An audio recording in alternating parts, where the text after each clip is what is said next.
Gracias, hermanos. Paso a ustedes, queridos hermanos, bienvenidos a esta sexta sesión. Hemos estado trabajando, recuerden, desde el día lunes, en la primera sesión, el último tema que se llama la iglesia como una comunidad pastoral. ¿Qué quiere decir? Que el anhelo de esta clase es que nosotros trabajemos, nuestros esfuerzos apunten hacia que la iglesia tenga un proceso de cambio y de revisión para que se conviertan en una comunidad con un enfoque pastoral, con un trato pastoral. Esa es la idea. Y yo tengo la teoría de que cuando es así, automáticamente Dios es el que añade a su iglesia cada día los que han de ser salvos, ¿de acuerdo? O sea, hay el ambiente propicio. Es como, un poco como el libro de los Hechos, capítulo 2. ¿Lo recuerdan? Hechos capítulo 2 para mí es, algunos le llaman la explosión del evangelio, pero para mí es clave que cuando viene el derramamiento del Espíritu Santo y el apóstol Pedro hace una declaración ahí de que él entiende que se está cumpliendo la profecía del profeta Joel, ya lo vimos anteriormente, y él dice, lo que está pasando, hermanos, es esto. El profeta Joel dijo que en los postreros tiempos iba a ser el Espíritu de Dios derramado sobre todos los creyentes. Iban a suceder cosas extraordinarias que no estamos acostumbrados a ver. Y no era otra cosa más que el cumplimiento de que el Espíritu de Dios era sobre todos los creyentes, ya no solo sobre algunos cuantos. Lo vimos cuando hablamos de la teología del Espíritu Santo, lo recuerdo. Y bueno, de ahí, el Hechos capítulo 2 dice que hay una reacción de los que están ahí, dice, y ahora, ¿qué haremos? ¿Qué hacemos, hermanos? Los creyentes que están ahí se dan cuenta que algo no estuvo bien anteriormente. Y entonces la respuesta del apóstol Pedro es muy clara. Bueno, bautícese cada uno de ustedes en el nombre de Jesucristo para perdón de los pecados y recibiréis el don del Espíritu Santo. O sea, la presencia de Dios, la ayuda de Dios, que ya estaba profetizado y estaba anunciado, era una promesa que se estaba cumpliendo, una profecía. Y luego dice ahí el libro de los Hechos que los que estaban juntos podían perseverar en la comunión, en el partimiento del pan y en las oraciones, y ese ambiente que lograron generar con la ayuda de Dios y con la presencia del Espíritu de Dios propició que Hechos capítulo 2 termina diciendo, y el Señor añadía cada día a la iglesia los que habían de ser salvos. Yo cuando veo ese pasaje digo, el Señor hacía esa obra cuando estaban dadas las condiciones, ¿de acuerdo? Y el Señor añadía a esa iglesia, porque esa iglesia era una iglesia que estaba perseverando. No era una iglesia perfecta, porque es la explosión del evangelio, pero es una iglesia que está perseverando y están movidos por el mismo espíritu. ¿Perseverar qué es? Yo tengo un sermón basado en este pasaje, Hechos 2, y yo explico, ¿qué es perseverar? Perseverar es intentarlo una vez más. Perseverar es no estancarse, no claudicar, no regresar hacia atrás. Perseverar es echarle ganas, decimos acá en México. No sé cómo se diga allá en Argentina, cuando uno dice, ánimo hermanos, vamos hacia adelante. O sea, perseverar cuesta un poco de esfuerzo, por eso yo hablaba el día lunes de que hay que crecer en la gracia. El último pasaje que vimos ahí es del apóstol Pablo a Timoteo, segunda de Timoteo 2. Tu hijo mío, le dice, persevera o crece en la gracia que es en Cristo Jesús. Y pone las tres imágenes, ¿no? ¿Se acuerdan? Lo vimos el lunes. La imagen del soldado que se compromete y se disciplina, la imagen del atleta que es disciplinado y echa todo su esfuerzo para ganar el primer premio y lo hace legítimamente para ser coronado, y la imagen del campesino o el labrador, que a mí me queda muy claro ese pasaje cuando el apóstol dice, mira, hijo mío, el labrador, el campesino, para disfrutar de los frutos, tiene que sembrar primero, ¿no? Y los que son del campo un poco más entienden esa imagen. O sea, la siembra no se da así automáticamente, aunque a veces Dios es tan bueno que los frutos nacen casi solos, ¿verdad? Pero Pablo le dice a Timoteo para que el campesino coseche los frutos, tiene que sembrar primero. Y para sembrar hay que preparar la tierra, hay que sembrar la semilla, hay que regar, hay que abonar, hay que cuidar para que se dé fruto. Entonces, esas imágenes me ayudan a mí a entender que el trabajo de la iglesia es nosotros hacer nuestra parte, pero Dios hace la suya, que es Dios el que da el crecimiento. Lo vimos también en 1 Corintios. Pablo, el apóstol, dice, ¿quién es Pablo y quién es Apolos? Porque la iglesia tenía una controversia ahí. Las iglesias luego se confunden y toman como partidos políticos y a quién le van, a esto o al otro, o este es mejor que el otro. No, no, no. Cada quien tiene los dones de Dios. Son diferentes ministerios, diferentes dones a veces. Y la iglesia tiene que aprender a valorar todos los dones, por más pequeños que sean. Y entonces Pablo termina diciendo, mira, uno plantó y otro regó, pero el crecimiento lo ha dado Dios. ¿De acuerdo? Lo que a nosotros nos corresponde es perseverar. Entonces, ahí estamos para que la iglesia se convierta en una comunidad pastoral, entonces nosotros tenemos que incidir, nosotros tenemos que reeducar, nosotros tenemos que exhortar, tenemos que corregir algunas cosas para que el crecimiento se vaya dando. Ustedes se preguntarán, ¿pero eso es posible? Yo creo que sí. Yo he hecho cuando menos 3 o 4 intentos en diferentes lugares. Alguna vez me dieron una iglesia en Ensenada, Baja California, una iglesia muy antigua, con hermanos ya grandes. Y tenía fama de que era una iglesia problemática, la verdad. Yo era el sobrevedor, los pastores duraban poco, como que no soportaban la presión, y yo dije, ya soy sobrevedor, ya fui pastor, yo voy a ir a pastorear. Y me fui a pastorear ahí, aún siendo el sobrevedor. Y me fui a vivir a esa ciudad. Y fue interesante, ¿sí? Escuchar a los hermanos, ver sus discusiones, a veces innecesarias, a veces les decía yo, hermanos, es que ustedes de un detalle hacen todo un problema grande, y es al revés. Los problemas grandes hay que hacerlos pequeños con ayuda de Dios, hay que resolverlos. Y estuve ahí trabajando. Fue duro porque algunos me miraban muy joven, era yo más joven, claro, un pastor joven, un nuevo sobrevedor. Yo era como sobrevedor el más nuevo en toda la administración, en todo el país. Estoy hablando del año, no sé, 95, 96, por ahí. Pero ahí conviví con ellos y pues, pastoralmente trabajando, escuchando, visitando, a veces exhortando a los hermanos, mano, no haga eso, es innecesario, no, pero porque discutían mucho, peleaban mucho, pues. Yo les dije, hermanos, pongámonos en paz, vamos a orar, somos hermanos en Cristo, dejemos eso a un lado. Y yo creo que después de un par de años empecé a ver el fruto, ya empezó un poquito a modificar. Entonces, ¿cuál es mi teoría? Que cuando uno trabaja con objetivos claros y con la ayuda de Dios, claro que la comunidad de fe, la iglesia va mejorando, Dios la va puliendo y Dios la va orientando, ¿de acuerdo? Ese es en general mi objetivo general, que con estas herramientas y esta visión que yo les comparto, pues podamos trabajar ahí donde Dios nos tiene ahora para que las cosas con la ayuda de Dios puedan mejorar, ¿de acuerdo? Entonces, déjenme compartirles el repaso.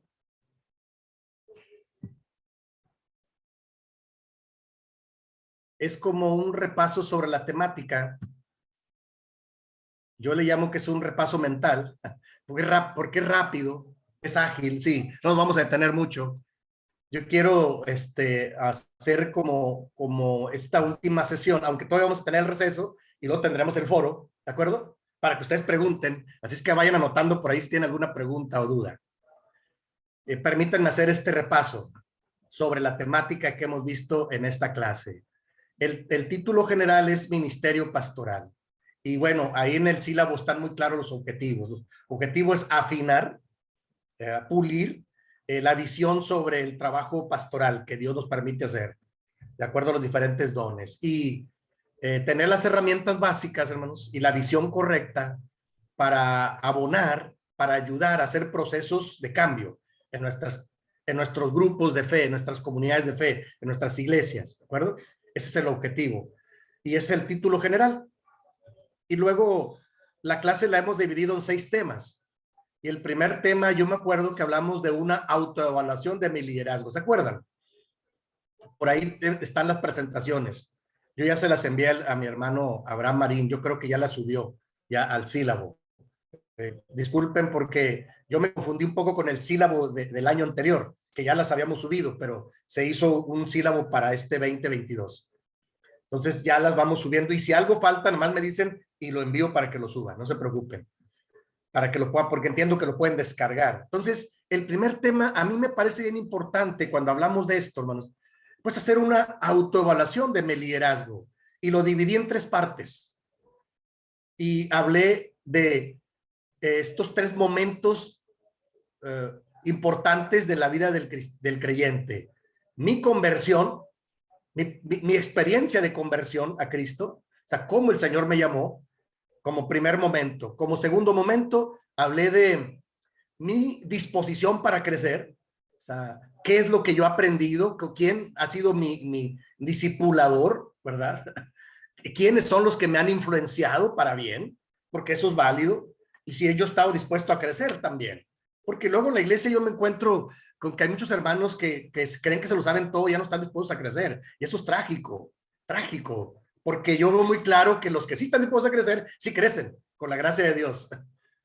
Pero los que creen que se lo saben todo, ahí se estancan, ¿eh? Créanmelo. Por más años que tengan, se estancan. Créanme lo que lo he visto en los 36 años, 35 años que tengo de liderazgo en la iglesia. De veras, me ha tocado ver incluso hermanos con un título y un renombre, pero pensó que se lo sabía todo y se estancó. Y los más jóvenes empiezan a crecer. Dios les da el crecimiento, los empieza a usar.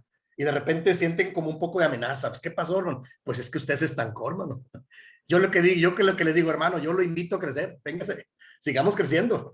Nunca terminamos. Siempre estamos en crecimiento. Cuidado con eso.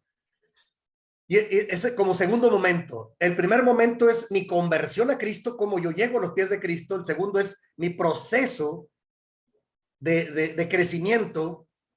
Y el tercero es mi multiplicación. O sea, cómo yo me estoy multiplicando, cómo yo estoy compartiendo, cómo estoy comprometido. Este primer tema habló de esos tres momentos, ¿de acuerdo? Y hacer una pequeña autoevaluación de mí mismo, ¿se acuerdan? Yo les decía, hermanos, uno tiene que tener la madurez de autoevaluarse. Uno sabe cuando uno, algo falta o algo ha hecho mal. Y si yo tengo si Dios me da la capacidad de autoevaluarme, entonces yo puedo autotrascender, o sea, puedo superarlo con la ayuda del gran Dios, ¿de acuerdo? Pues a grandes rasgos fue el primer tema que trabajamos. Y yo les encargué de tarea que elaboraran su testimonio de fe. Algunos fue más fácil, otros batallaron un poco, pero la idea era identifiquen y escriban con la mayor precisión cuándo se convirtieron, quién influyó, en qué tiempo, quiénes, cómo, cuándo, dónde, los más datos posibles o los pocos datos que se acuerden también, o sea, es diferente en todos. Y aquí, hermanos, en esta primera tarea no se preocupen, todos tienen 10, porque todas las experiencias son valiosas, o sea, yo no califico si una es más pequeña, otra es más grande, una más potente, otras más, no, todas son experiencias de fe y todas son valiosas, ¿de acuerdo? Entonces, no es que una sea menos que otra, todas son importantes delante de Dios. Porque son experiencias personales. Por eso yo encargué eso. Solo era precisar, porque les platiqué ahí que el testimonio de fe lo usó el apóstol Pablo para evangelizar. Lo usa varias veces. Lo usa cuando lo presentan ante los apóstoles, lo usa cuando están ante el Sanedrín, lo usa cuando está ante Agripa, cuando Agripa en Hechos 26 por allá, y cuando Agripa le dice, Pablo, por poco y me persuades a ser cristiano, porque el apóstol le platicó su testimonio, dice, mira, yo iba por el camino, yo llevaba cartas, un resplandor me cegó, me tumbó, oí la voz de que me decía, yo soy Jesús, y le platique su testimonio, lo simbra tanto que Agripa, siendo un rey de esa región, con autoridad romana, le dice, por poco y me persuades de ser cristiano. O sea, el testimonio de Pablo lo usó muchas veces. Por eso a mí me parece importante usarlo, tenerlo claro. Y les compartí un pequeño procedimiento de cómo, si no lo tenemos claro, cómo elaborar mi testimonio de fe. Por ahí les di algunas pautas. ¿De acuerdo? Entonces lo pueden revisar. segundo tema que vimos fue hablar de una espiritualidad bíblica y genuina. Y ahí, hermanos, yo básicamente lo divido en tres partes también, ese segundo subtema. Ahí me gusta mucho hablar de cómo la sociedad cree que es espiritual. Casi todo el mundo cree que es espiritual. Hoy en día hay mucha confusión, ¿sí? Y lo divido en tres partes también el tema. Hablo de una espiritualidad filosófica, como filosofía de vida. Y hay mucha gente que ahora dice, esa persona es muy espiritual porque sigue el Feng Shui, o sigue las cartas, o sigue el esoterismo, y es muy espiritual.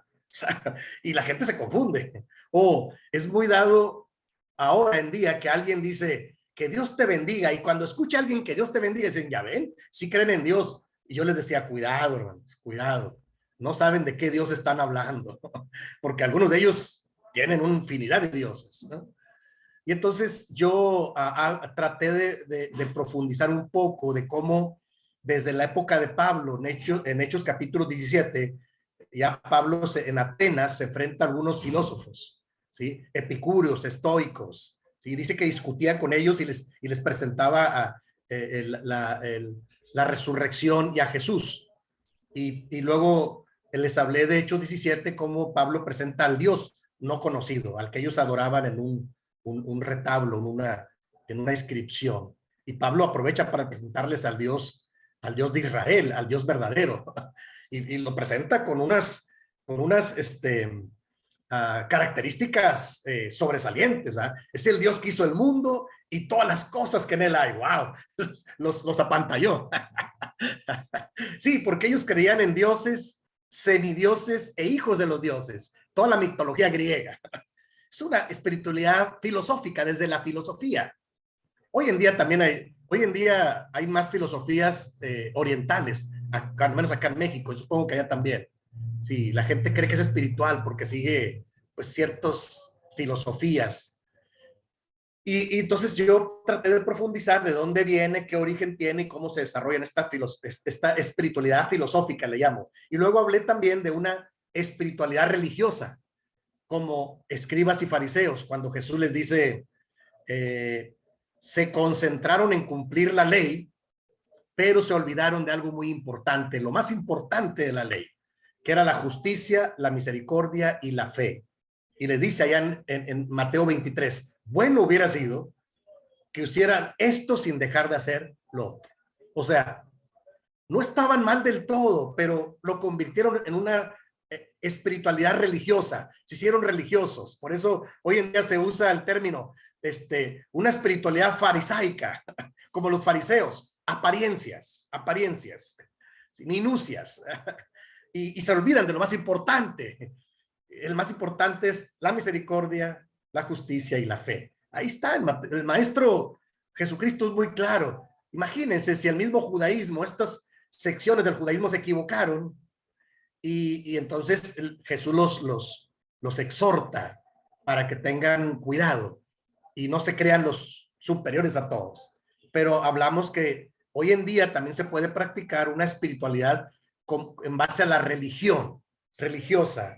Incluso yo me acuerdo que ahí hubo una pregunta, ¿por qué algunos saben mucho de la Biblia en la iglesia y no tienen tan buen testimonio, practican muy poco? Y yo les decía, pues es que encajan en esta categoría. Sí, sí, hay un intento de espiritualidad.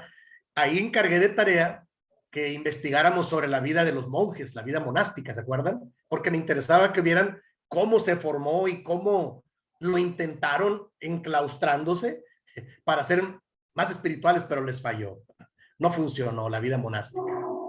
Y entonces también les encargué que investigaran de tarea el movimiento de reforma del siglo XVI, la reforma y la contrarreforma, que fue un siglo también importante porque ahí se da la gran reforma protestante y de ahí se empieza a desarrollar pues una etapa en la que se quitan el yugo de Roma, donde se habían cristianizado, se había a todo el imperio, pero se había hecho una mezcla, se había hecho un sincretismo, le llaman.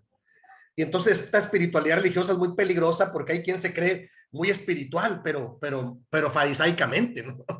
Y comúnmente ve muchos detallitos en todo. y ni siquiera disfruta la vida cristiana. Y luego yo ahí les presenté, para que se dé una espiritualidad bíblica y genuina, tenemos que tener el modelo de Jesús en el centro. El modelo de Jesús es maravilloso. No tiene pierde, es el que tenemos que imitar. Nosotros somos cristianos porque somos seguidores de Cristo Jesús, ¿sí? Entonces nuestro modelo está en Cristo Jesús. Ahí tenemos que seguir el modelo de Jesús y revisarlo, nuestras prácticas a la luz del Evangelio. Por eso yo les digo que muchas veces hay que hacer una relectura del Evangelio, porque a veces tenemos nuestras propias interpretaciones, ¿verdad? Desde nuestra propia tradición. Y luego ahí yo me acuerdo que hablamos bastante del modelo de Jesús. Es muy claro cómo Jesús tuvo un encuentro con las diferentes personas, cómo es que él resolvió muchas situaciones. Para que se dé una espiritualidad bíblica y genuina, hay que seguir el modelo de Jesús. Y luego, después hablamos de los dones y los ministerios bíblicos, como el tema número 3, ¿se acuerdan? Ahí hablamos de los diferentes dones, revisamos las 3 o 4 listas que hay en la Biblia. Después hablamos de cómo identificar los dones, les compartí una tablita ahí para contestarla. ¿Cuáles dones son los que sobresalen más en donde yo contesto con más puntuación? Y seguramente son los dones que están latiendo en mi vida. ¿Para qué? Para que formemos ministerios. Algunos ya tienen un ministerio, gracias a Dios, ya están comprometidos. Pero la idea aquí es que toda la iglesia en algún momento conozca cuáles dones tiene. Y ahí, hermanos, aparte de esto, el tema más fuerte que yo les comparto es cuando yo incluyo el tema de la teología del Espíritu Santo. Sí. ¿Qué dice la Biblia? ¿Qué dice el texto bíblico desde el Antiguo y el Nuevo Testamento sobre el Espíritu Santo, sobre el Espíritu de Dios? Eso es importante, ¿no? No sacarle la vuelta a ese tema, porque hay quien le saca la vuelta pensando en que no quiere confundirse con un carismático o con un pentecostés. Y yo siempre he dicho, ¿quién dijo que estos movimientos tienen la exclusividad del Espíritu Santo?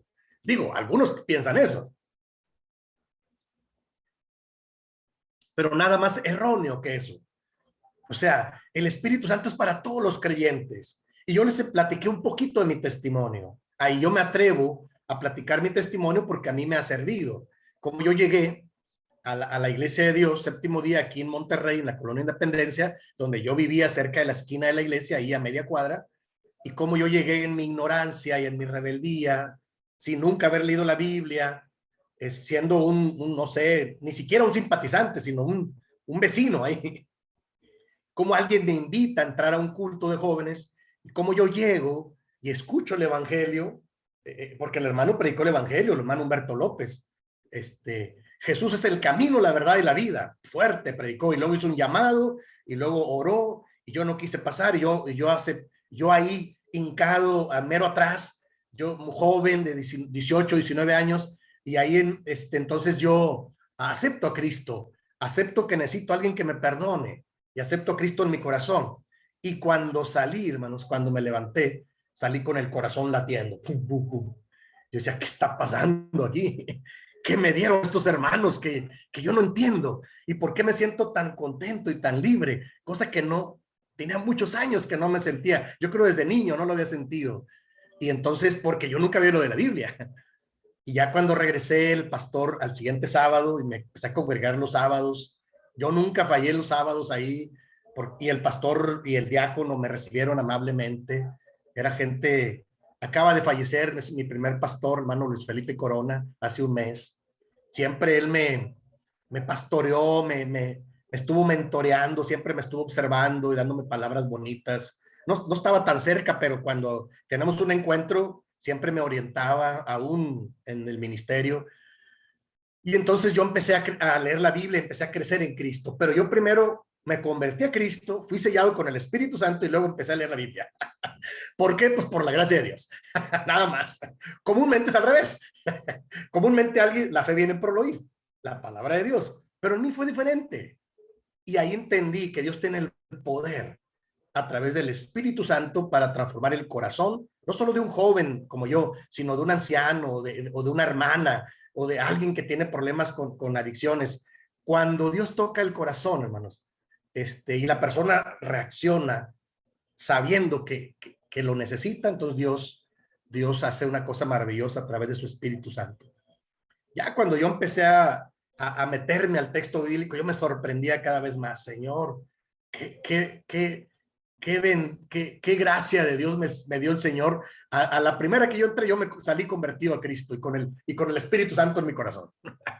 Y después aprendí muchas cosas, sí, me fui al seminario a los 4 o 5 años y bueno, ya dejé que el Señor me guiara, ¿no? La verdad. Y acostumbraba yo a llegar a los concilios, hermanos, por no sé, casi 30 años, decía yo, me decían, oye, Isma, ¿cómo ves? Le dije, hermanos, lo que Dios diga para mí está bien. ¿Cómo? A través del honorable concilio o a través de un llamado que el Señor me haga. Yo estoy dispuesto a servir. Y Dios me llevó por muchos lugares. Entonces, creo que el Espíritu de Dios se mueve en la iglesia de Dios. Pusimos ejemplos, ¿no? De cómo hay quien tiene el don de sanidad, pero no hace todo un espectáculo. Simplemente ora y suceden cosas. Suceden cosas bonitas. ¿Qué es otra cosa más que los dones y los del Espíritu Santo para formar ministerios bíblicos? ¿De acuerdo? Entonces, eso lo trabajamos bastante en esa tercer sesión. Después hablamos de una cuarta sesión, hermanos, y avanzamos un poquito más. Y yo digo, donde uno debe empezar a trabajar, movido por el Espíritu Santo, pues es en la familia. ¿Qué compromiso tenemos con la familia? Porque comúnmente en la familia nos relajamos y nos mostramos tal y cual somos. ¿Están de acuerdo? Y entonces, yo les platiqué ahí la anécdota de cómo, estando yo en la administración nacional, me encontré con compañeros que estaban muy emproblemados familiarmente, muy emproblemados. Y no los critiqué. Me puse a orar. Dije, Señor, ¿cómo puede ser que tengan una imagen tan bonita y todo, mucho conocimiento, pero sus familias están destrozadas? Señor, no puede ser. Yo oraba. Entonces hablé con el hermano Ausencio Arroyo, que ustedes conocen la mayoría. Le dije, hermano, él ya era del ministerial aquí, del Departamento Nacional Ministerial, y él me tiene confianza, y él fue mi director cuando yo estuve en el seminario. O sea, él me conoce. Alguna vez pregúntenle por mí, y él dice, oh, Ismael es muy inquieto.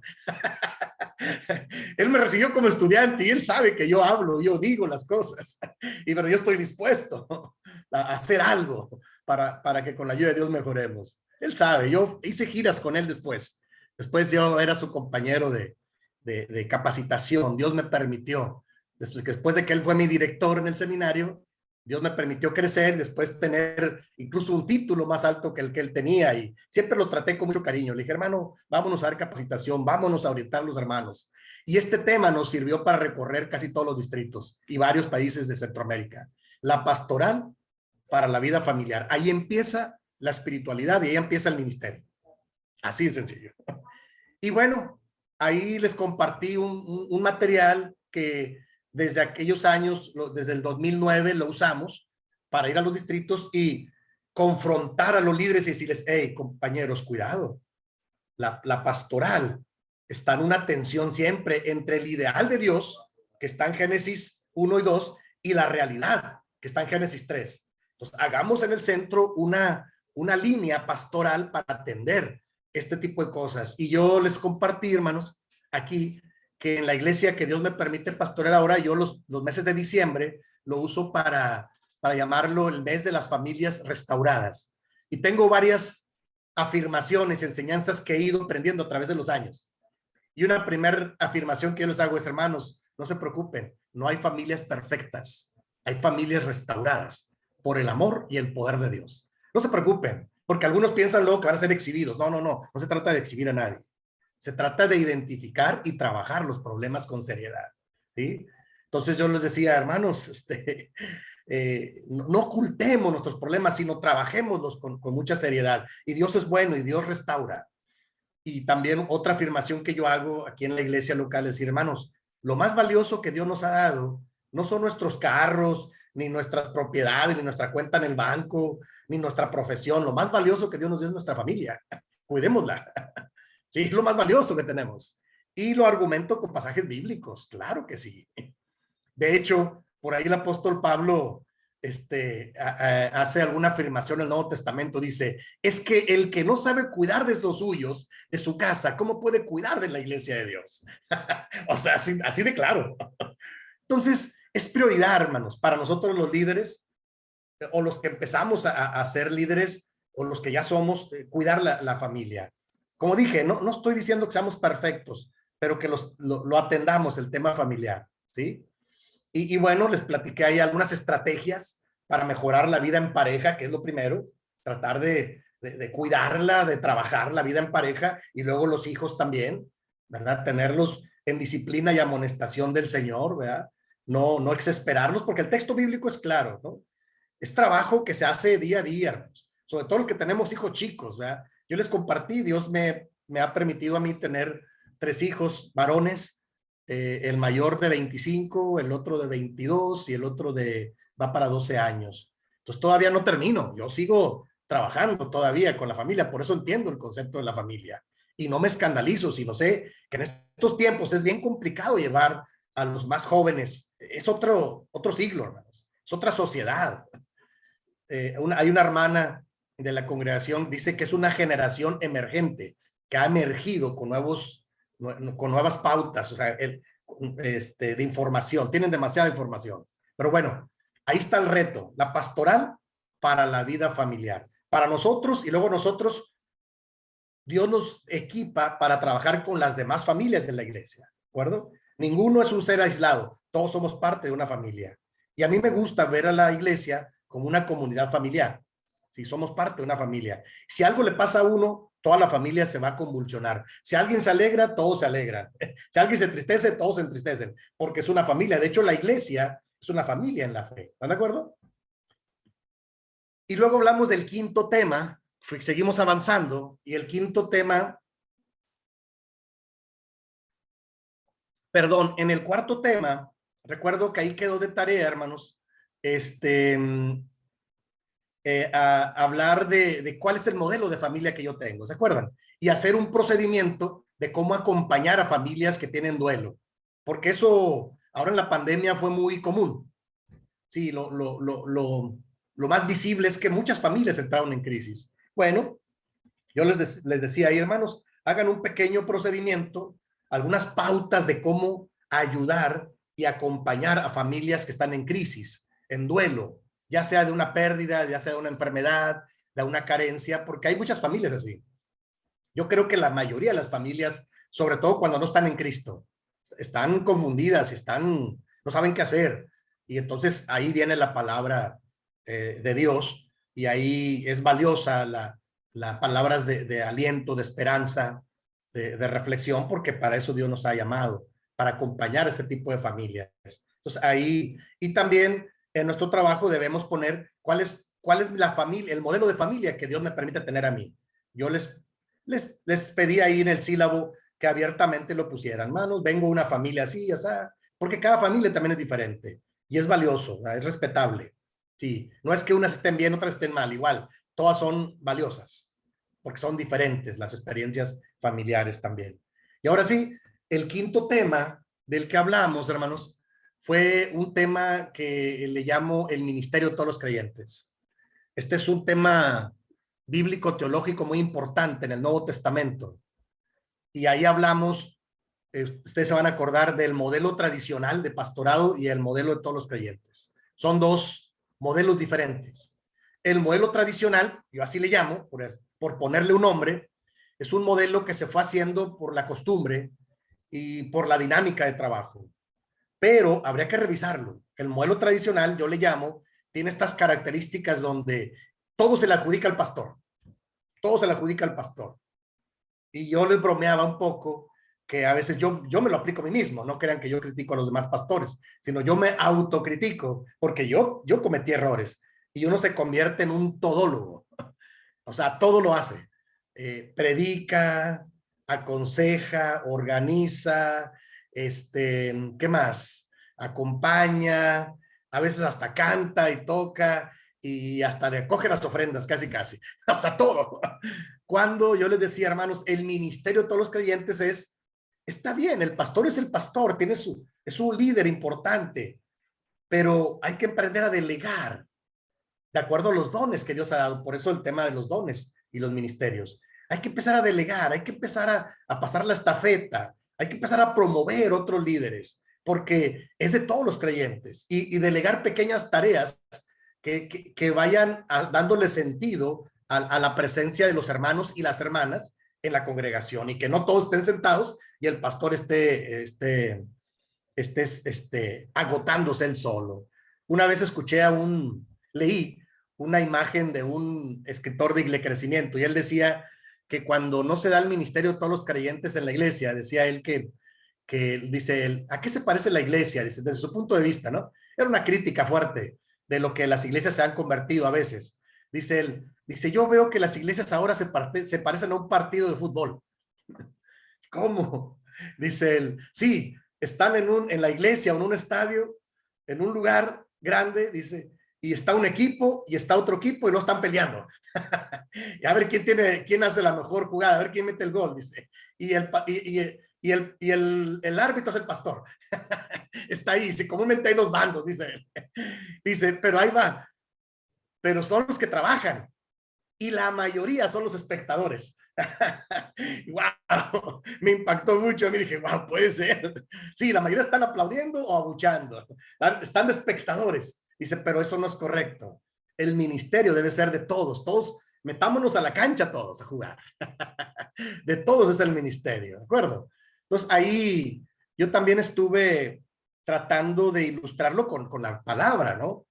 El apóstol Pedro es muy claro, más vosotros sois un linaje escogido, un real sacerdocio, una nación santa, un pueblo adquirido por Dios.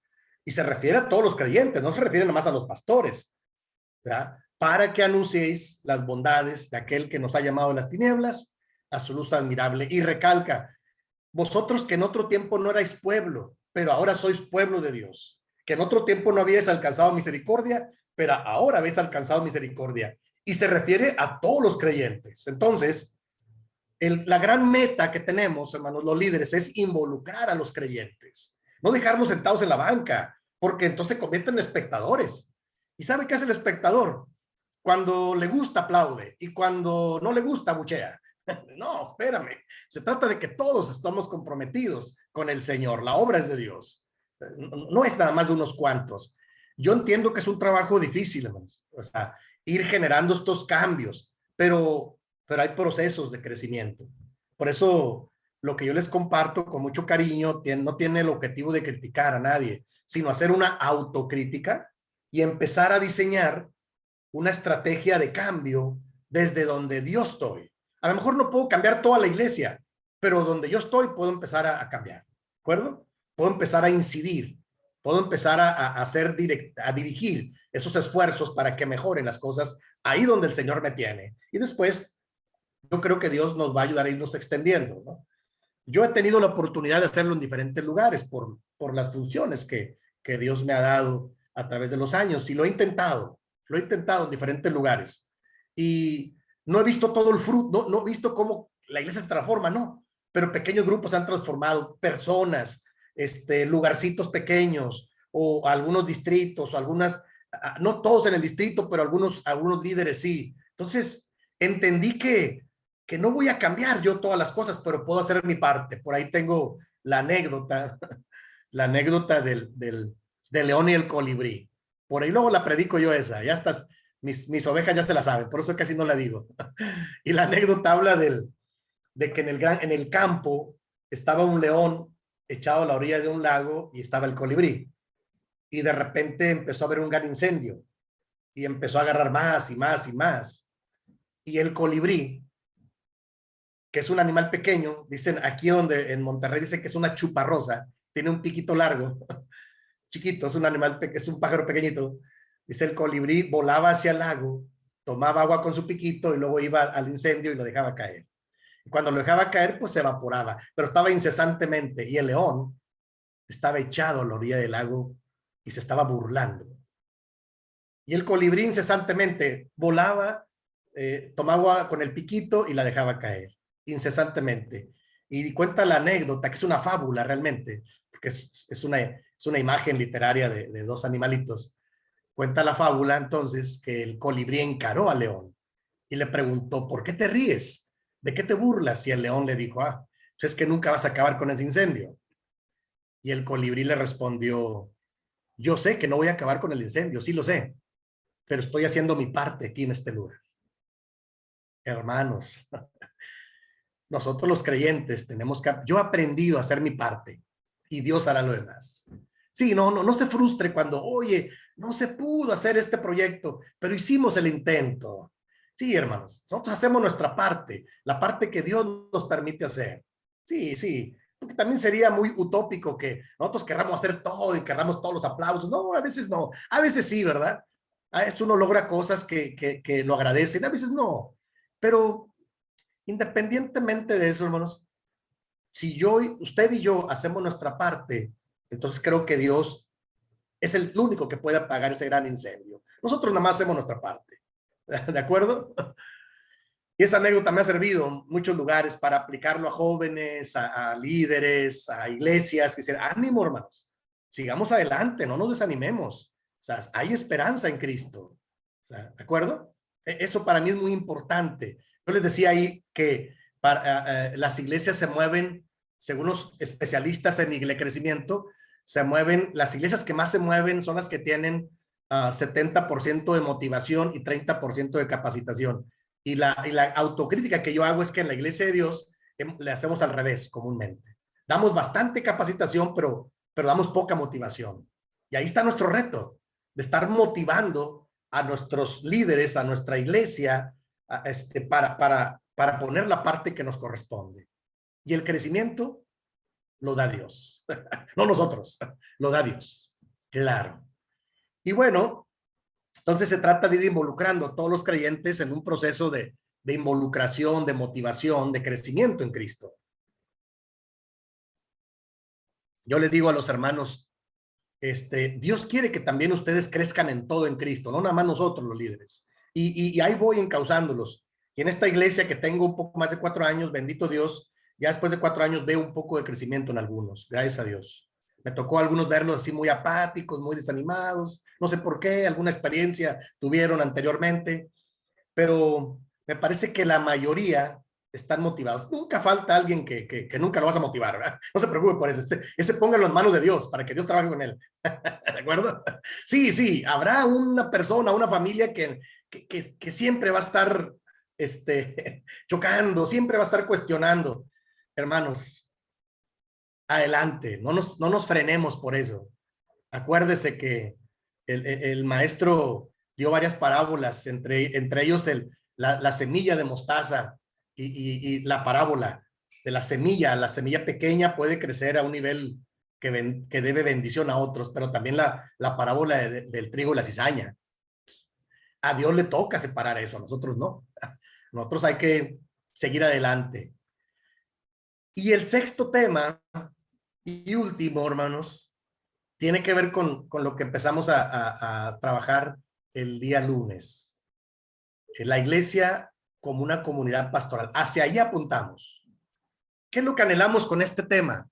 Que nuestra iglesia, que nuestra comunidad de fe se convierta en una comunidad con un enfoque, con un trato pastoral.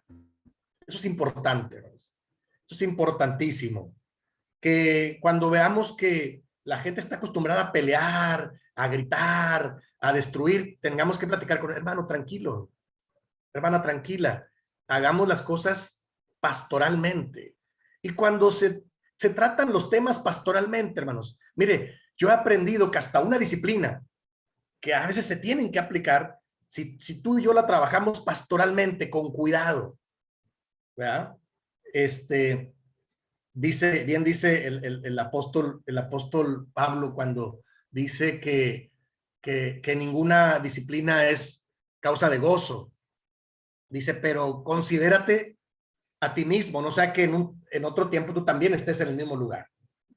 ¿Sí? Han visto esa enseñanza. Entonces, hay que hacerlo pastoralmente. ¿Qué es pastoralmente? Con cuidado, con respeto, con oración, con tacto. ¿Sí, hermanos? O sea, anhelamos que nuestras iglesias sean comunidades pastorales, que involucren a todos los creyentes, que estén creciendo. Yo decía el lunes, la mayor característica de una iglesia que va creciendo no es si crecen sus finanzas o si crece el templo. Digo, si eso crece, qué bueno. Pero las mayores características bíblicas es una iglesia que crece en fe, esperanza y amor. Esa es una iglesia madura. No, porque a veces medimos diferente, medimos mal. Lo, lo, lo, lo, lo económico o lo material tiene temporalidad, hermanos. Por eso el maestro dice, hagan tesoros en el reino, en el cielo, donde nada lo corrompe. Y estamos hablando de hacerlo para la gloria de Dios, ¿sí? Entonces, las iglesias que realmente crecen son las iglesias que crecen y maduran. Son las iglesias que están enfocadas en que crezca la fe, la esperanza y el amor en sus comunidades de fe. Y todo lo demás viene como una añadidura, porque estamos cuidando el reino de Dios. Eso es parte del reino de Dios, ¿de acuerdo? Entonces, ¿cómo ven, queridos hermanos? Este es un repaso rápido de lo que... y ahí la tarea pues es ya hacer un proyecto de atención. ¿Cómo yo voy a atender a la misión que yo tengo o al grupo de jóvenes o a la iglesia? Si yo fuera el pastor, digo, si yo soy, qué bueno, pero si no, yo puede ser también algo proyectado. O sea, si yo fuera el líder en este lugar, ¿qué haría? Entonces, primero los pondré a orar y luego les daría el tema y luego les daría este tipo de temas y luego tendríamos estas actividades para mejorar, para crecer. Yo les decía, solo 6 meses. ¿Qué harían en 6 meses para que su grupo empiece a crecer en Cristo y crezca en fe, esperanza y amor? Ahí está el reto. ¿Cómo ven, hermanos? ¿Vamos bien hasta aquí? ¿Alguna pregunta, alguna duda?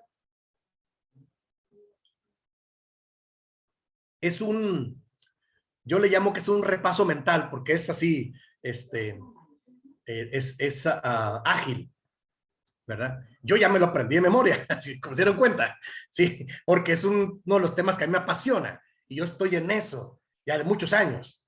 He estado muy concentrado en eso. Ahora, Dios me permite sacar conclusiones después de más de 30 años de experiencia en diferentes puestos y en diferentes lugares, por la gracia de Dios. Y entonces, yo lo que anhelo es orientar y motivar para que trabajemos hacia allá.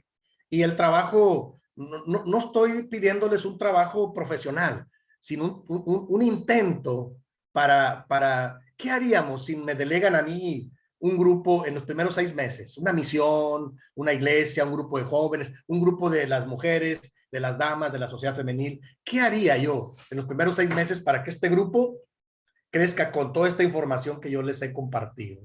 ¿Cómo ven, hermanos? ¿Vamos bien hasta aquí? ¿Alguna pregunta? Antes de ir al receso, para dejarlos descansar poquito. Yo sé que los bombardeé, ¿verdad?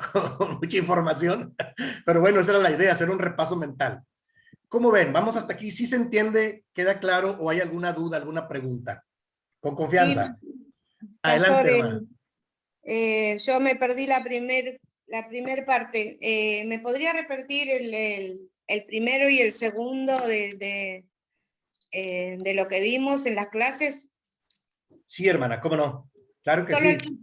porque los imprimí, pero los quería tener ordenados. Sí, hermana, sí. Sí, no se preocupe. Mire, ahí yo me regresé ya en la presentación. El primer tema con el que arrancamos, hablamos de una autoevaluación de mi liderazgo. Y yo ahí les traté de explicar con mucho cuidado cómo cuando alguien ya es un líder, comúnmente ha pasado por 3 experiencias. La primera experiencia, la número 1, es cómo fue llamado por Cristo, cómo llegó a la iglesia, pues, al conocimiento, quién lo invitó, cómo llegó, cómo se convirtió, cómo se bautizó. Esa es su experiencia de fe, es el llamado que Dios le hizo. Pero ese es el número 1. El número 2 es cómo yo he estado creciendo en la iglesia en Cristo, qué programas he tenido, qué temas, quién es el que me ha discipulado, me ha apoyado para que yo crezca, si es mi pastor o es algún líder, algún ministro, alguna hermana que Dios ha usado. O sea, es mi disposición, yo le llamo, para crecer en Cristo. Y en este segundo tema, yo les decía que ahí el temor que yo tengo es que nos estanquemos, que ya no crezcamos, porque ahí mucha gente cuando no se le apoya, ahí se queda. Y se queda 20, 30, hasta 40 años, porque se conforma con asistir nada más. pero a lo mejor es que no le han ayudado a crecer un poquito, ¿verdad? Pero el tercer momento es el uno, es la conversión. La dos es el crecimiento en Cristo. Pero el número tres, el tercer momento, estoy hablando de cómo yo, lo que ya sé, cómo lo estoy compartiendo con otros, cómo estoy involucrado en la iglesia, ¿de acuerdo? En algunos, este proceso del 1, 2, 3 es muy rápido, en otros lleva años, es diferente en cada uno. Y ahí la tarea fue que elaboráramos cómo fue el llamado que Dios me hizo a mí. En qué tiempo, a quién Dios utilizó, cómo fue, parecido a lo que yo dije ahorita con mi testimonio. Yo ya lo tengo elaborado, por eso lo platico en 2 minutos. También, pero pues es los años que con la experiencia yo lo he ido desarrollando. Y ahí, hermanos, les mandé un archivo donde yo les doy algunas pautas de cómo elaborar su testimonio de fe. ¿Se acuerdan? Por ahí debe estar en el sílabo. Sí, qué, quién, cuándo, dónde, ¿verdad? Tiene que ver con mi experiencia de fe. Como yo, en algunos es un proceso de que poco a poco le hablaron la palabra y la fe viene por el oír y el oír la palabra de Dios. Algunos es que le estuvieron insistiendo, invitando poco a poco, hasta que poco a poco se fue involucrando. O sea, hay casos así, son diferentes todos los casos. Entonces, esa fue la tarea del primero, ¿sí? Elaborar mi testimonio de fe, cómo Dios me llamó. Algunos lo pueden identificar muy rápido, otros van a batallar un poquito más, pero a grandes rasgos ese fue el primer tema, ¿sí? A hacer una autoevaluación hasta aquí, hasta donde estoy de mi vida en Cristo, más o menos, a grandes rasgos. ¿Sí, hermana? ¿Sí? ¿Vamos bien? Sí. Ese fue el primer tema. Pastor. Y el segundo tema, ya hablé yo del concepto de espiritualidad. Le llamé una espiritualidad bíblica y genuina. Que ahí yo expliqué cómo es que en términos generales en la sociedad la gente a veces cree que es espiritual, pero es una espiritualidad basada en la filosofía, en alguna filosofía, ¿sí? Puse como ejemplo el libro de los Hechos en el capítulo 17, cuando el apóstol Pablo y Silas llegan a Atenas, Grecia, en la segunda gira misionera. Llegan a Atenas. Atenas era la cuna de la filosofía, era un país muy avanzado en ese momento, y como el apóstol Pablo dice que su espíritu se enardecía viendo la ciudad entregada a la idolatría, o sea, a una espiritualidad filosófica, y discute con epicúreos y estoicos, que eran dos corrientes filosóficas de los tiempos del apóstol que pasa por ahí por Atenas, Grecia. Y luego cómo llega al Areópago, a un lugar donde ahora son ruinas arqueológicas, es como un auditorio, ¿verdad? Tipo hongo, donde Pablo va ahí. Hay quien dice que Pablo tuvo la oportunidad de predicarle a aquellos grandes filósofos famosos. Y Pablo lo llevan ahí y dicen, a ver, ¿qué trae? ¿Qué nuevos dioses trae este hombre? Y llega y se para en pie y le dice, yo he pasado por sus santuarios y he visto que son muy religiosos. Y dice, pero tienen un altar en el cual no tienen ninguna imagen, pero tienen, dice, al Dios no conocido. Dice, a ese Dios yo les quiero presentar. Y Hechos 17, ya en la parte final, presenta a Dios, al Dios de Israel, a Jehová Dios como el Dios creador de todas las cosas, porque los griegos y estos filósofos creían en dioses grandes, en semidioses, dioses menores, y también en hijos de los dioses. La filosofía griega está basada en esta premisa.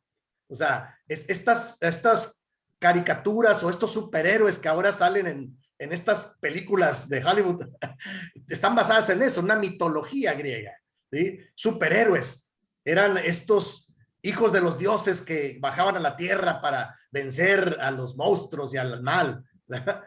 Y era los griegos lo creían, estaban metidos en esa filosofía. Y entonces Pablo llega y dice, no, Dios es espíritu, porque nos acompaña cada día, aunque no lo miremos.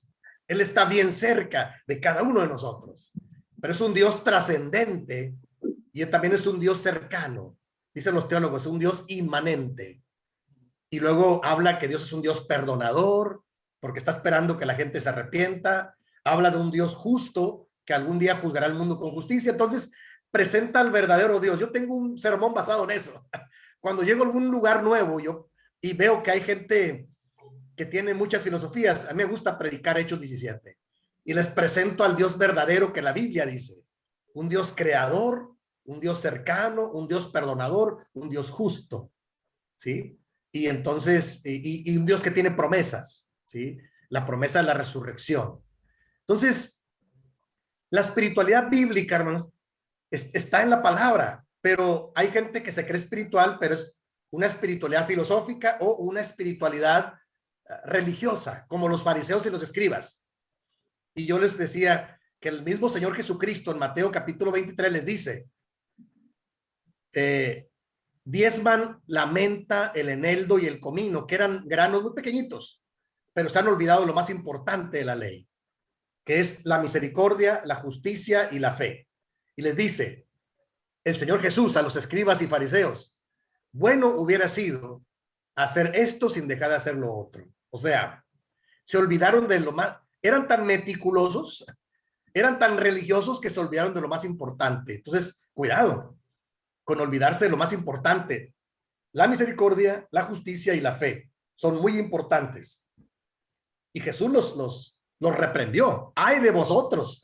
Todo Mateo 23, ¡ay de vosotros! Y va mencionando cada uno de los errores que cometían. Entonces, para que se dé una espiritualidad genuina, bíblica, tiene que estar basada en nuestra espiritualidad en el modelo de Jesucristo, que es un modelo práctico, digo yo. El modelo de Jesús es maravilloso, ¿no? Es un modelo amoroso, es un modelo servicial.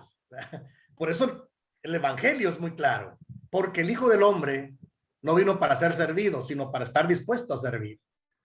Entonces, el ministerio de Jesús, por eso una de las tareas es esa, cómo está basado estos pasajes bíblicos en el ministerio de Jesús.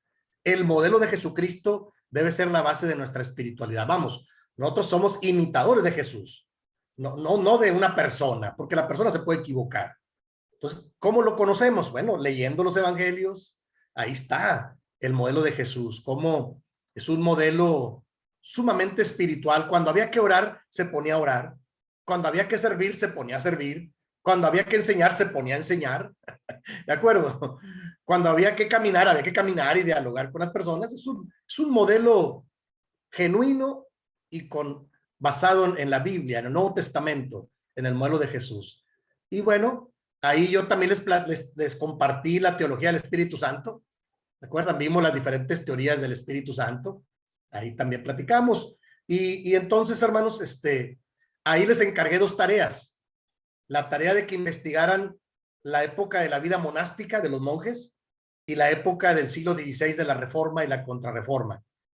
Lo que yo quería es que ustedes vieran cómo en la misma historia del cristianismo han cambiado los modelos de espiritualidad.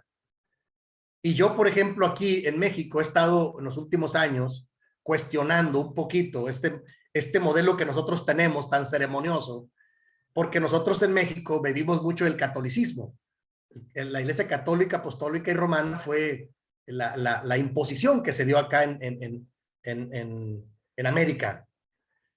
Nosotros fuimos conquistados por los españoles, ¿de acuerdo? Entonces, por un lado traían la cruz de Cristo y por otro lado traían la espada. Y se dio toda una colonización, dicen ellos, pero fue una tragedia realmente, fue una conquista realmente. Y entonces, acá en México, el concepto de espiritualidad que mucha gente tiene es muy ceremonioso, pero está basado mucho en este modelo del sacerdote católico, apostólico y romano. Y yo les he dicho, cuidado, hermanos, es una tradición del catolicismo. Vamos rescatando desde el texto bíblico qué es lo más bíblico, cómo fue Jesús. ¿Sí? Sí, no, aquí realmente hasta créame que había hermanos, pastores con los que yo tenía que debatir un poco, que me decían, es que usted tiene que hablar así. Vosotros, hermanos, hoy pasa a vosotros. Y yo que tuve cercanía tengo un tío que fue sacerdote y claudicó en eso. Y entonces a mí no me gustaba mucho, pero yo me doy cuenta que inconscientemente a veces transportamos modelos de espiritualidad que no son modelos bíblicos, son modelos desde una tradición, ¿ya? Y la Reforma Protestante tuvo todo un cambio, empezó a haber un cambio desde las iglesias cristianas, de tal manera que de la Reforma Protestante y la Contrarreforma, pues se dio todo un movimiento para que las iglesias surgieran después las iglesias evangélicas, ¿de acuerdo?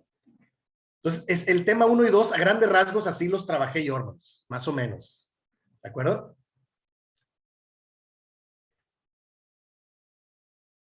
No sé si alguien más tenga alguna pregunta, pero miren, vamos a hacer esto, vamos a hacer un pequeño receso por el tiempo. Y después del receso, vamos a dar a un diálogo, a un foro, ¿sí? Yo voy a escuchar las preguntas que tengan. Me gustaría escucharlos si hay alguna duda de alguna tarea, de alguno de los temas, que cada quien elija algo para que me vayan diciendo, ¿de acuerdo? Y ya no me dejen hablar tanto porque yo hablo mucho. Si ustedes me preguntan, yo hablo. Pero a mí me gustaría que ustedes preguntaran, hermano, esto no me quedó claro, hermano, esto tengo duda, y sea como un foro, ¿verdad? Un diálogo, para poder clarificar todo el curso, donde yo ahora hice hice un repaso sobre la temática, sobre el tema general, ¿sí? Entonces, si les parece, vamos a ir al receso, y después del receso, vamos a tener receso 10 minutos. Después del receso, voy a escuchar qué preguntas, qué comentarios, también puede haber comentarios, qué aportaciones ustedes tienen a esto que yo he compartido como un repaso a cualquiera de los 6 temas, o si hay alguna duda en alguno de los trabajos o tareas. ¿Les parece, hermanos?